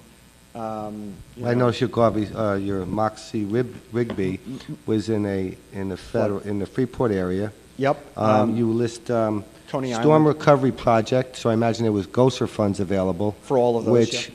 those funds are not available anymore, correct? Correct. It might be a Okay. tiny bit, but yeah, correct. So a large part of any of development costs or improvements or renovations would have to come from the private or banking or tax-free bonds? Yeah, that's right. So any cost, right, so the tax credits that you calculate are based off of your costs, right? So if your costs have went up because you're in a floodplain, you're going to get more tax credits to offset it. So it's not dollar for dollar, and you still have to work with it. But if there's especially existing housing stock, the state is going to want to support it, right? Either through GOSER or another source. So, and even through new construction, we're building in Coney Island right now, like literally on the boardwalk. We have flood resilient measures where all of our mechanicals are on the roof. There's, there's ramps to get up to the first floor. In Riverhead, that project that I showed on the Peconic River, same thing. So the answer is we won't turn away a project. We will look at it. I mean, certain projects have breaking points, right? There's not an endless supply of money where we could find a way to make it work. But we have been able to get support from the state in areas that have either existing housing stock or to build new construction. To answer, I think, your first question, I've got to remember what the second one was, but you might remind me, or maybe it was a combined question. We are looking here, right? I'm an avid surfer. Your existing housing stock, basically. Yeah. How do you look at this existing housing stock? We look at it, a lot of housing authorities will do an RFP or an RFQ for a developer. We'll submit something similar that you just saw. We'll be interviewed. We're working with the town of Hempstead, North Hempstead, Freeport. We have a lot on Long Island, and we've been able to demonstrate success through projects. We typically will have to respond to that RFP along with other competitors that will put their qualifications in. And one of the things that often, becomes a deciding factor for a housing authority is what the share of the developer fee is. So I might say I need at least 60%, and my competitor might say I'll take 50, and the housing authority says, you know what, I want bigger share of the fee, and they'll select a competitor. And there are good firms out there doing this throughout Long Island. There's not many firms that do it, but there's other firms that do it. And I love Long Beach. I've been surfing here since I'm 16 years old, so I've always wanted to develop a project here. We've looked at sites. I hope one day there will be a site that we can come in and speak about, that we have under contract, and we could say, here we think might be a good location. I'm down here 5:30 in the morning very often at Lincoln Beach or Pacific, so it'd be nice to show up to a job site one day, but, Now, are you familiar with the related companies? very well. Have you partnered or invested or So- managed Yeah. any of those properties? So when I worked, before I started Georgia Green, I worked for a company called Whitney Capital, and later I became partners later, but one of them was a founder of Related. Stephen Ross? He wasn't Stephen Ross. Warren Schwerin? His name is Gary Munson, Okay. but Stephen, right, Michael Fried, Alan Hermes, George Perez were some of the early founders. And when I worked at Whitney, Related was our tax credit investor. So they left, Gary was president of Related Residential, and Granville was also a senior managing director there. They then started the company that I joined, and Related purchased a lot of our tax credit equity Right. and also financed a lot of our projects. And whether it's, when they became Charter Mac and then later Centerline, the whole, yes. So I haven't worked with them recently, but my 10 years at Whitney, we worked intimately with them. Okay. So know them well. I have a quick question. So suppose you have a housing authority that says they want to convert to RAD. Mm-hmm. And then once they convert, it doesn't go anywhere. Yeah. What happens to the housing authority? They would likely have to find other resources to help sustain them. Could they possibly sell off the They- property? They probably could. They probably could. I could get back to you. I think I think that might be their only option, right, is to do that, to find some other way to do that. Is that, unquote, the privatization? Yes, that is part of the. issue that Mhm. residents that are in So- housing authority So are a housing concerned about? authority Okay. could tell you makes that all they the are sense. looking to go into a RAD and they don't have a developer, Mm-hmm. but what they may have is someone who wants to help privatize. Got it. Could be. Yeah, it could be. Sure. All right, thank you. Thank you. Are there nonprofit foundations that focus on social justice issues or affordable housing that are also willing to work with you and an Mm-hmm. Yeah. authority? Yeah, we do. So CDC Long Island Housing Partnership Oh, okay. are great resources, and they also are a wealth of knowledge and know how to do these projects really well, and they'll collectively work with developers Wow. to ensure that, listen, checks and balances are good, right? It's not a bad thing for there to be multiple, partners involved, or, CDC Long Island is involved in the Village of Freeport property that CDC is involved in actually a lot of our Yes, the redevelopment. CDC, Allied, they've done some work out in Suffolk County with using the GOSTER funds, and I'm wondering if that's one of your projects as well. It could be. I don't think it is. Where they gave, it was an option for a lottery that gave families that were impacted by Sandy, Sandy. they gave them, there was a lottery. That was in Riverhead, I think. Yeah. We also have a project in Riverhead, but that one's down the block. Okay, Not ours. got it. But Thank you. They are involved. Yes. I am so grateful for your time. I'm sorry this. my pleasure. It's been really so informative. You're so passionate about what you do, and I give you a lot of credit for Thank you. doing so much good. Now that I forgot my question, I feel like I'm getting old.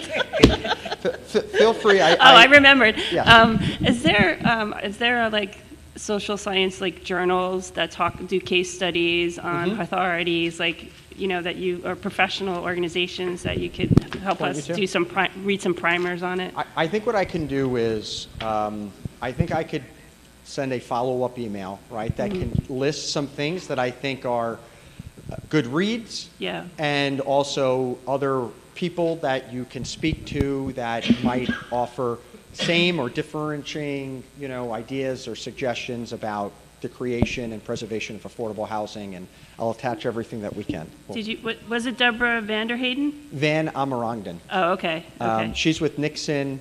She was Peabody, okay. she worked at HUD as the regional, I think she was the regional, regional, I don't know what the title, regional commissioner, regional president. And then she left HUD and became the commissioner of housing for the state of New York, overseeing all tax credit redevelopment, sometimes with HUD, sometimes without HUD. And then now she's at Nixon, and she's just an amazingly smart person that connects HUD, because that's where she was, with the state, knows developers, and she knows the process, and she can answer a lot of questions, and I'm happy to ask For free, her. yes. Yeah. Not Nixon Peabody rates. Yeah. Do you know if I'm sure they have a government is Gwen O'Shea still at CDCLI, do you know? She is, yep. Okay, great. Yep, so Gwen, they work with us on providing certain resident subsidies. So I will send over our contact info. I will send over some things that I think are worth reading. Any property that you want to see, let me know. Okay. Thank you so much. Okay. Anybody else? No, thank you. Thank you. Thank you so much. Thank you. Good seeing you again. So, did you want to say something? Yeah, I just did real quick. I wanted to personally thank Dave too, but I wanted to say something too, that from a public safety perspective, the nature of our public housing and the nature of our affordable housing dramatically affects the culture of this city. Right.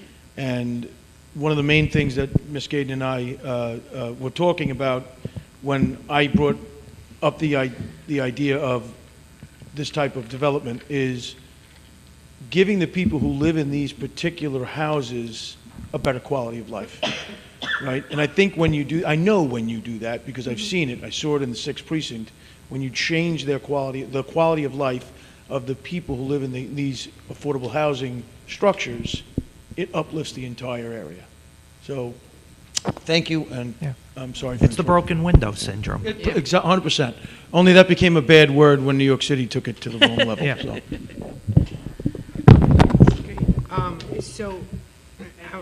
Thank you very much. Thank you. Before we move on, if I could just add something, if you don't mind. I've never met, I don't think we've ever met Dave, but I've heard about Dave Gallo in the housing field for like 10 years. And one of the people he's worked with in the town of North Hempstead is a long-term friend of mine, Rosemary Olson, who's the current community development director, and she used to be the housing authority director in the village of Hempstead and cleaned it up. She also works with the town of North Hempstead Housing Authority, Sean Rainey, director, who I know also from working with the county. My point is, if you would like to be on a Zoom call with them, or Rosemary would probably come here and I'll get her lunch, or dinner, because I didn't think of this, Ron thought of this, it's an excellent idea, but to get some help from people that have gone through similar issues and learn from other municipalities how they've accomplished what they have, I'd be happy to help. And Dave Gallo, he's like heads above everybody else in this field. I worked for Long Island Housing Partnership. They're a great group, CDC of Long Island. Long Island Housing Partnership built the White Houses, for example, of J.J. Evans many years ago. So they have a relationship with Long Beach. CDC has worked in Long Beach during Sandy. So I'm offering my help, Donna, and to the City Council, anything, if you want to set up a meeting with some experts in the field of... Well, we've met, we've had flashbacks of low-income housing tax credit courses, and probably future courses. And so again, thank you. I definitely will be in touch. It was, you gave a lot of insight. So thank you very much. Our next steps really is that the Housing Authority came to us to do a RAD presentation. Right. What we need to get clarification on is, does the council have to give them approval through a resolution to proceed with the RAD? And also what we're trying to get a handle on is the Housing Authority, meaning their commissioners that they have on, their terms, and how they actually operate. And so that is Rich and I next steps to before, because we did receive something from the attorney, I believe, We did, yes.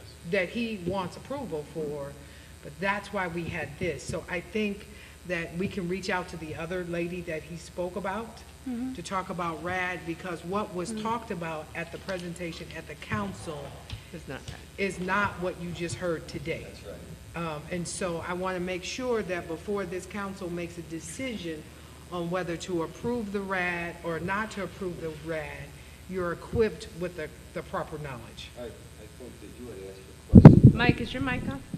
Well, the other thing was the Housing Authority's attorney said they don't need our approval to do the RAD. So that seems to be up in the air too, where, Their So their why- charter, their mechanisms, their whole who legal okays it? structure. So I why come to us then if they don't have to come to us? Well, I did, at one of the council meetings, I asked for a lot of documents. Yes.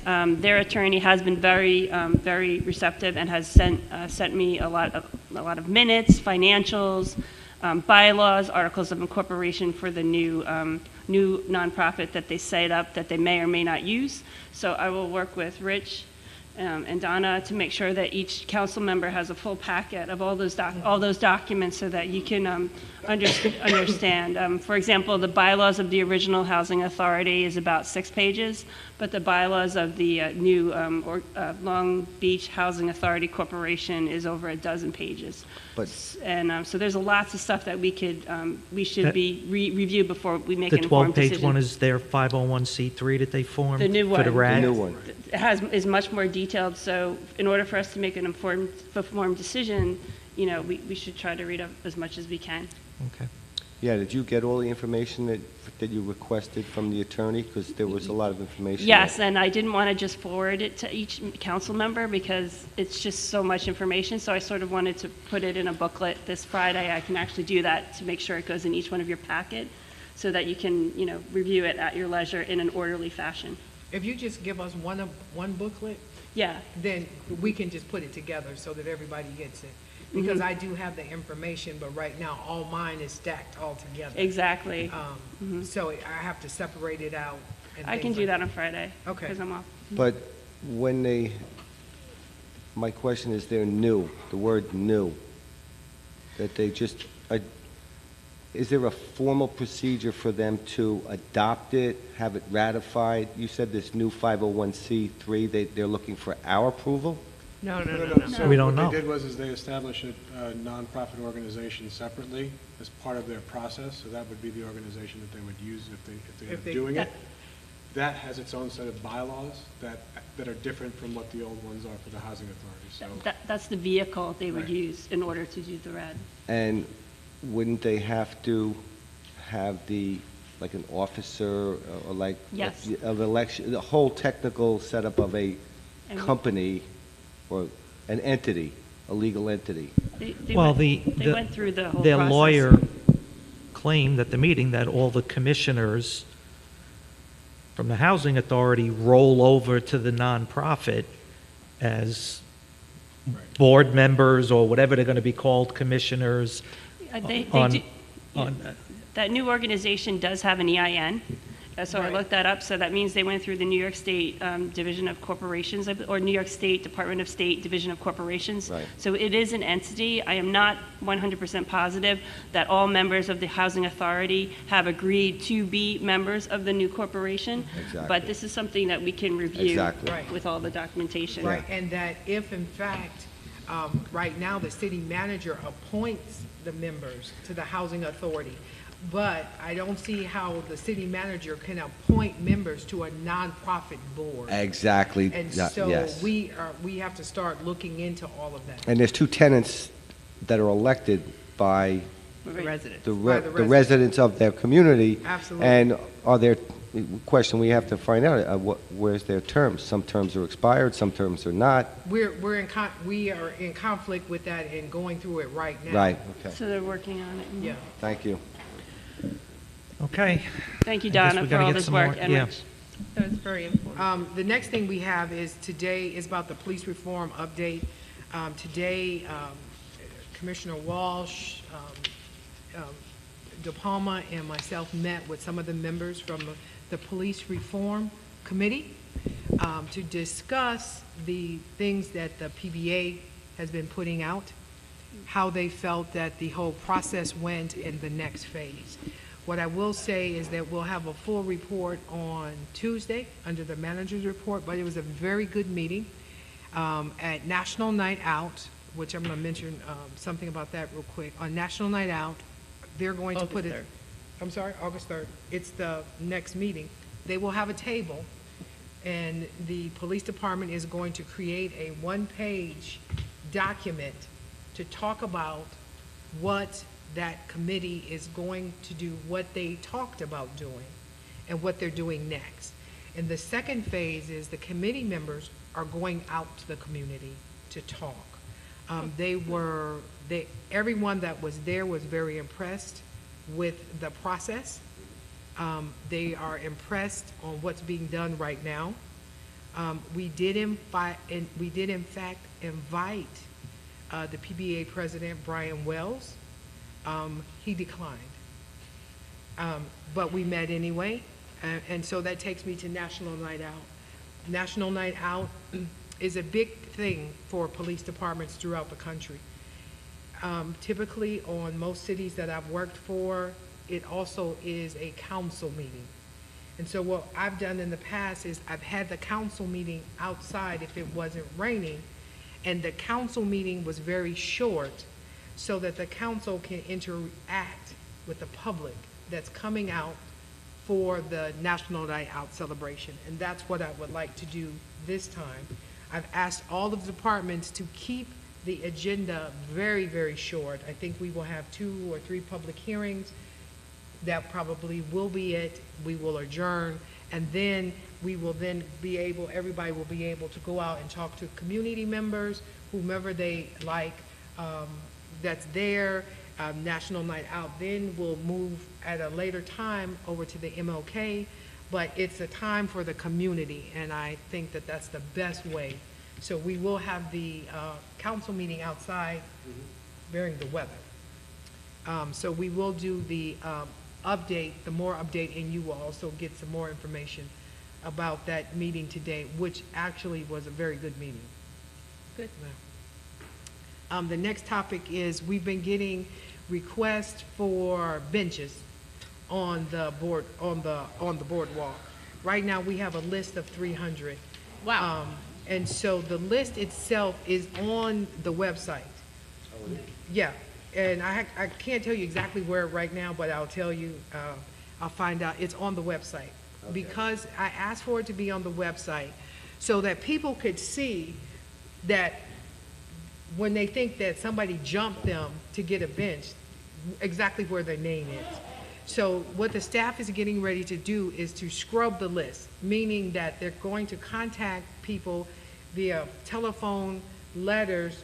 Do you still want to remain on this list?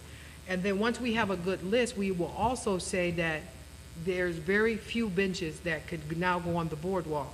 However, you can put a bench somewhere else within the city. It could be in a park. Are you willing to do that?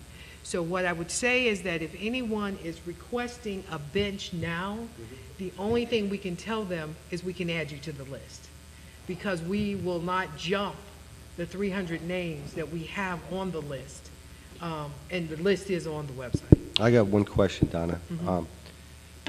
How long will you give the information to come back to the council for benches? For example, you have 300 plus people on the waiting list. You're going to have to contact 900 or so existing bench owners. You'll send out, let's say, the letters, hypothetically, in August, let's say. Are you going to wait 30 days, 60 days, 90 days, a year until you get a contact from? No. We will wait probably 30 days for the first letter. For those that did not get a response, we'll send out a second response. If we don't get a second response, we will take their name off the list. Okay. And we will keep moving on. One of the things that we have to do, and what Tommy and I have talked about, and we have talked to you, Joe, is that we have to come up with a good price for the bench and for the maintenance of the bench. Because what's happened is that people have bought benches in the city, something happens to the bench, And then the city has been fixing the bench at a very high cost for us. And so we have to make it conducive for us, especially during this time in our critical financial position. We have to make sure that whatever we put out there for people to purchase is correct. Tommy and his team came up with that we can also maybe offer something else, like plaques or bricks or something else that they can put out. Then we don't have to worry, because once we put the brick down, we only have to replace it if it gets cracked. Just so I understand the thought process, the 300 or so people that are on the waiting list, we're going to confirm that they still want a bench. Yes. We'll wait 30 days or whatever until, if we don't get an answer. What if any new people from now until that point that would want a bench, but they're okay having it at another location, let's say the malls or West Bay Drive, or if there's an existing interest in that, do they still go to the bottom of that Yes. list A? Yes, because we have to ask the people on the list first. We can't. Okay. We can't give you a bench on the boardwalk. However, here are the other places you can get a bench. So we still have to give them priority. Yes. And the last question is, President Bendo made a great recommendation a while ago about an engineering cutting it back so it doesn't break. And I believe that has been tested, tried, and it's been proved a good method. It's been tested. Yeah, I don't know all the results of, Right. I mean, so I'll give you, it's simple, it's called a cantilever, meaning you got to fix the point that supports it, and then it sticks out far enough that when you start, people are doing exercises, jumping up and down on them, sitting Right. on the edges, eventually the plastic in the sunlight and the salt air gets brittle, and it'll crack at the connection point. If you look at the benches that are broke, every one of them is breaking where the bolt goes through. That's the stress point. So by shortening the ends, Right. now you're shifting the stress, or you're relieving the stress because there's not as much on there, or because the other effect they were talking about was moving the legs outward, Right.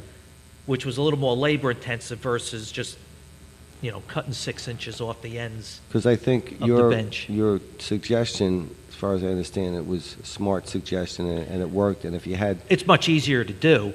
50 benches that need it, you're probably going to open up maybe 5 areas of a bench location that never existed before because you're having a shorter space. Well, you'll have a little bit more space between benches Right. now. I don't think we're going to move benches around to create space for that wasn't the 5 intention. more benches. Right, no, That would be a nightmare to do, cost-wise. yeah. What you'll actually do is you'll make the benches more accessible by having more space between Right. them now. Okay. And then the last thing I have is that I'll give you an update on the commissions. We're going to start asking them to give us their minutes and where we are. And we'll start that next month. And How many that's of them all I are have. actively meeting now? I'm sorry? How many of them are actively meeting now? All of them. Okay, so Except they are maybe all, recreation is probably not meeting because it's the summer. Yeah. We have so much going on. And but- recreation Okay. Yeah. is and ethics is the one we're looking at trying to stand up now, right? Yes. yeah. One of the things I was thinking about related to boards and commissions is if somewhere we could keep a list, an ongoing list of like maybe quarterly or monthly of the members of Oh, each sure. one. Sure. And then, the date that they started so that it's always kept up so that it doesn't become an issue. Definitely. And we also have them on the website. Yeah. That's where, Yeah, so I will tell them we do keep the list. okay, a so- master list. Yes. Okay, thanks. Yes. On that, Don, the Recreation Commission, somebody may need to reach out to them to see if there's still interest in serving on the commission. Okay. And who if any of the members are the chairperson, coordinator, there's got to be some person that I believe that would be the facilitator. Yes. Yes, there Somebody will that's be. going to Yeah. initiate the meeting. Okay, Yes. thank you. All right, we're coming up on 2 hours, so. Already? Yep. That's it for me. Anybody else got anything, or, I saw Joe in the audience. Is he there? and you don't have to tell people Do you to do know the census. if we're eligible for FIMP, FIMP, for flood projects? Okay. I know Suffolk has some projects going on. I know, mine too. Is that the found- fire island to Montauk Point? Yes, that one. Is that, I don't know if you could hear her, Joe. Montauk Point, they got, it's their FIMP, they're calling it the FIMP project, Yeah, that, and they got a lot of, Oh, you know what, yeah, just, they got a lot of money, and I just want to make sure that we're not getting gypped. just one quick question while you stand it. Where are we on the train station, the parking Oh, lot yeah. repairs and the bus depot? Even the bus depot? Okay, so we'll be back to 100%, huh? All right, the Ferris wheel and the merry-go-round will be open and operating? And the Aquatics Club, Okay. But the benches will remain, the benches on the street? yes. Oh, good. Did we add any, as part of this, we going to put any additional bike, because the bike racks in there were always packed to the gills. It's not part of the project, but we can certainly put more bike. I mean, I don't know if we have bike racks, that are sitting around, but, I mean, the bike racks are always full in that place. I've been under there, there's dozens and dozens and dozens. And half the time they get locked up and never leave, too, so, But no, we can do that. But it will be open Friday. okay, great, well, that's good, so. Can I ask one question, Joe? Sure. The Edwards Boulevard halfway, how's that looking? We're, it's funny, Yeah. we did get a couple of complaints about Edwards Boulevard, so I did look into it. There's basically 4 issues remaining right now. One is the permeable pavers that we're putting in the utility strips. That's going to be done within 2 weeks, okay? We also have the striping. We've gotten a lot of complaints about the striping. That also should be done within the next week or 2. Another complaint is the condition of the mall. Like right now, I went down there today in response to the complaints. The weeds are growing like very, very bad. So we're supposed to meet tomorrow morning with the contractor, Allen Industries. He's responsible to rototill and seed the area upon completion. Unfortunately, right now it's the summer, so it's not a good time to seed. But it is, in my opinion, it's his responsibility to maintain the site in a clean condition. Basically, mow it, grade it, until the fall. I didn't feel comfortable sending our crews down there because there is some debris in that mall. If I put a lawnmower in there right now, there could be a brick. So I didn't feel comfortable having our personnel do it. But we're meeting with him tomorrow morning, and I'm going to try to get it taken care of, very shortly, probably because it does look. I went there today. It was, I guess, with all the rain, there was some pretty bad weeds. I was very concerned, and then landscaping as far as trees, we're going to be doing that in the fall. That's going to be with city personnel because we had taken that out of the project to make This is not the time to do cost effective. landscaping. But we're going to do that work in the fall. Just a quick question regarding, so the strip between the curb and the sidewalk was originally going to be grass, The intent, yes. which I'm assuming as part of the design was accounted for in the drainage because that's Correct. obviously moisture Correct. absorbing. The permeable pavers, I mean, are they, as far as equivalency to grass, how much water do they pass versus how much would roll off into No, now? it's the same. Basically, what happens, it's put down on a layer of gravel. You could see, Right. if you drive down there now, you could see the gravel. It Right. looks like concrete, but if you went and kicked it around, Yeah, it's yeah, actually yeah, gravel. yeah.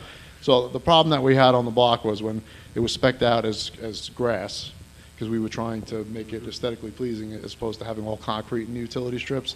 But I probably got at least 10 people complaining that that we had concrete there previously. We want concrete. The apartment buildings there wanted concrete. It's the only piece of landscape they would have now, and now it would be difficult to mow. So what we did, we basically decided to put permeable pavers, which is No, decorative. I get that. I guess my Okay. question was, do the permeable pavers pass as much water Yes. as if it was Yes. effectively grass? Yes. Okay, so we're not creating a impervious surface No. that, And the good news that is water will after- roll off onto the sidewalk or the street? No, and just some good news is that after, I mean, we did get some, sporadic flooding throughout town, but Edwards was bone dry. So the new drainage system that we put in, which was a on-site storage system underneath the center walls, worked really well. So Okay. that's good news. So, I mean, so I did speak to a couple of residents, and I just, asked for their patience, because, we are on the cusp of finishing it. It did take a little longer than expected, but I think when it's all said and done, it's going to. Now, at it's any gonna look point, will those fantastic. tie into the new pumps that are going to get? Right now, there was no, all the drainage is on-site storage right now. Right. There is an overflow system in there that will overflow. If it totally fills up, it can overflow to Park Avenue, then run down to Riverside, then drain out Riverside. But generally, Okay. the design was to maintain all on-site stormwater on-site. Okay. That was the So intent. there's no forced pumping? Yeah, then? I have Okay. some good pictures if you had a chance to see the drainage system going in. It's pretty impressive. Okay. And just as another note, since here, Boyd Street north of Pine is pretty much 100% complete also, and it was bone dry during the rain. There was no complaints good. on that street as well. If you have a chance, you should take a ride down because it looks Good. came out All really right. well. And we designed that in-house. Love in-house. All right. So now we're at 2 Thank hours, you. so let's ring the bell, and Ding, ding, ding. thanks everyone for coming, all 2 of you. And No. and I guess we'll see you next Tuesday. Ugh.